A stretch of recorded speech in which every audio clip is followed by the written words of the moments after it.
Sir, ಈ ವಿಚಾರಕ್ಕೆ ಸಂಬಂಧಪಟ್ಟಂತೆ ಕುಮಾರಣ್ಣ ನಾವು ಮೈತ್ರಿಯಲ್ಲಿದ್ದೀವಿ. ಕುಮಾರಣ್ಣ ಮಾಡಿದ್ರು ಅದು NDA ಹೋರಾಟನೇ. ರೈತರ ಪರವಾಗಿ ಕುಮಾರಣ್ಣ ಮೊದಲಿಂದಲೂ ಧ್ವನಿ ಎತ್ಕೊಂಡು ಬಂದಿರೋರು.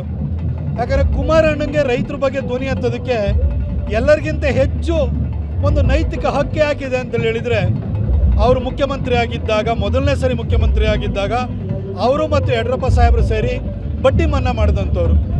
ಕುಮಾರಣ್ಣನೇ ಮುಖ್ಯಮಂತ್ರಿ ಆದಾಗ 30,000 ಕೋಟಿಗಿಂತ ಹೆಚ್ಚು ರೈತರ ಸಾಲವನ್ನು ಮನ್ನಾ ಮಾಡಿದಂಥವ್ರು. ರೈತರ ಪರವಾಗಿ ಅವ್ರ ತಂದೆನೂ ಕೂಡ ನೀರನ್ನು ಉಳಿಸ್ಕೊಳ್ಳೋಕ್ಕೆ, ನದಿನ ಉಳಿಸ್ಕೊಳ್ಳೋದ್ರೆ ದೊಡ್ಡ ಹೋರಾಟವನ್ನು ಮಾಡಿದವರು. ಕುಮಾರಣ್ಣನೂ ಕೂಡ ರೈತರ ಪರವಾಗಿ ಹೋರಾಟವನ್ನು ಮಾಡಿದವರು, ಅವ್ರ ಸಾಲವನ್ನು ಮನ್ನಾ ಮಾಡಿದಂಥವ್ರು.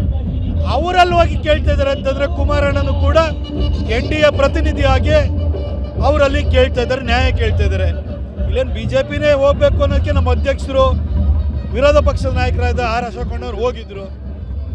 ಈ ಕುಮಾರಣ್ಣನು ಕೂಡ ನಮ್ಮ ಪ್ರತಿನಿಧಿ, ನಮ್ಮ ನಾಯಕರೇ ಅವರನ್ನು ಕೂಡ.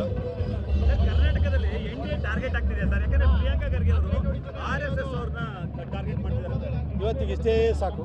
ಅಖಾಡೆಗಿಳಿ ಅಂತ ಸರ್, ಈ ವಿಚಾರಕ್ಕೆ ಸಂಬಂಧಪಟ್ಟಂತೆ ಕುಮಾರಣ್ಣ ನಾವು ಮೈತ್ರಿಯಲ್ಲಿದ್ದೀವಿ.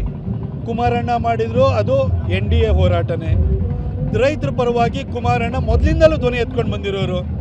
ಯಾಕಂದರೆ ಕುಮಾರಣ್ಣಂಗೆ ರೈತರ ಬಗ್ಗೆ ಧ್ವನಿ ಎತ್ತೋದಕ್ಕೆ ಎಲ್ಲರಿಗಿಂತ ಹೆಚ್ಚು ಒಂದು ನೈತಿಕ ಹಕ್ಕೆ ಹಾಕಿದೆ ಅಂತ ಹೇಳಿದರೆ, ಅವರು ಮುಖ್ಯಮಂತ್ರಿ ಆಗಿದ್ದಾಗ, ಮೊದಲನೇ ಸರಿ ಮುಖ್ಯಮಂತ್ರಿ ಆಗಿದ್ದಾಗ ಅವರು ಮತ್ತು ಯಡಿಯೂರಪ್ಪ ಸಾಹೇಬರು ಸೇರಿ ಬಡ್ಡಿ ಮನ್ನಾ ಮಾಡಿದಂಥವ್ರು.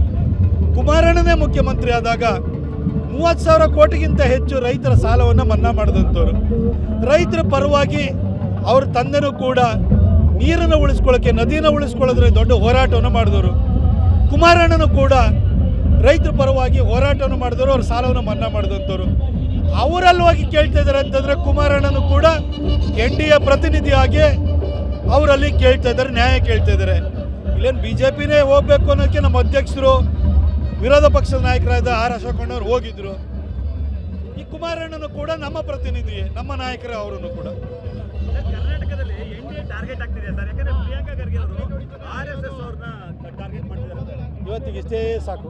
ಅಖಾಡೆಗಿಳಿ ಅಂತ ಸರ್, ಈ ವಿಚಾರಕ್ಕೆ ಸಂಬಂಧಪಟ್ಟಂತೆ ಕುಮಾರಣ್ಣ ನಾವು ಮೈತ್ರಿಯಲ್ಲಿದ್ದೀವಿ. ಕುಮಾರಣ್ಣ ಮಾಡಿದ್ರು ಅದು NDA ಹೋರಾಟನೇ. ರೈತರ ಪರವಾಗಿ ಕುಮಾರಣ್ಣ ಮೊದಲಿಂದಲೂ ಧ್ವನಿ ಎತ್ಕೊಂಡು ಬಂದಿರೋರು. ಯಾಕಂದರೆ ಕುಮಾರಣ್ಣಂಗೆ ರೈತರ ಬಗ್ಗೆ ಧ್ವನಿ ಎತ್ತೋದಕ್ಕೆ ಎಲ್ಲರಿಗಿಂತ ಹೆಚ್ಚು ಒಂದು ನೈತಿಕ ಹಕ್ಕೆ ಹಾಕಿದೆ ಅಂತ ಹೇಳಿದರೆ, ಅವರು ಮುಖ್ಯಮಂತ್ರಿ ಆಗಿದ್ದಾಗ, ಮೊದಲನೇ ಸರಿ ಮುಖ್ಯಮಂತ್ರಿ ಆಗಿದ್ದಾಗ ಅವರು ಮತ್ತು ಯಡಿಯೂರಪ್ಪ ಸಾಹೇಬರು ಸೇರಿ ಬಡ್ಡಿ ಮನ್ನಾ ಮಾಡಿದಂಥವ್ರು. ಕುಮಾರಣ್ಣನೇ ಮುಖ್ಯಮಂತ್ರಿ ಆದಾಗ 30,000 ಕೋಟಿಗಿಂತ ಹೆಚ್ಚು ರೈತರ ಸಾಲವನ್ನು ಮನ್ನಾ ಮಾಡಿದಂಥವ್ರು. ರೈತರ ಪರವಾಗಿ ಅವ್ರ ತಂದೆನೂ ಕೂಡ ನೀರನ್ನು ಉಳಿಸ್ಕೊಳ್ಳೋಕ್ಕೆ, ನದಿನ ಉಳಿಸ್ಕೊಳ್ಳೋದ್ರೆ ದೊಡ್ಡ ಹೋರಾಟವನ್ನು ಮಾಡಿದವರು. ಕುಮಾರಣ್ಣನೂ ಕೂಡ ರೈತರ ಪರವಾಗಿ ಹೋರಾಟವನ್ನು ಮಾಡಿದವರು, ಅವ್ರ ಸಾಲವನ್ನು ಮನ್ನಾ ಮಾಡಿದಂಥವ್ರು. ಅವರಲ್ಲಿ ಹೋಗಿ ಕೇಳ್ತಾ ಇದ್ದಾರೆ ಅಂತಂದರೆ ಕುಮಾರಣ್ಣನೂ ಕೂಡ NDA ಪ್ರತಿನಿಧಿಯಾಗಿ ಅವರಲ್ಲಿ ಕೇಳ್ತಾ ಇದ್ದಾರೆ, ನ್ಯಾಯ ಕೇಳ್ತಾ ಇದ್ದಾರೆ. ಇಲ್ಲೇನು BJPನೇ ಹೋಗಬೇಕು ಅನ್ನೋಕ್ಕೆ ನಮ್ಮ ಅಧ್ಯಕ್ಷರು, ವಿರೋಧ ಪಕ್ಷದ ನಾಯಕರಾದ ಆರ್ ಅಶೋಕಣ್ಣವ್ರು ಹೋಗಿದ್ರು. ಈ ಕುಮಾರಣ್ಣನು ಕೂಡ ನಮ್ಮ ಪ್ರತಿನಿಧಿ, ನಮ್ಮ ನಾಯಕರೇ ಅವರನ್ನು ಕೂಡ. ಕರ್ನಾಟಕದಲ್ಲಿ NDA ಟಾರ್ಗೆಟ್ ಆಗ್ತಿದೆ ಸರ್. ಯಾಕಂದ್ರೆ ಪ್ರಿಯಾಂಕಾ ಖರ್ಗೆ ಅವರು RSS ಅವ್ರನ್ನ ಟಾರ್ಗೆಟ್ ಮಾಡ್ತಿದ್ದಾರೆ.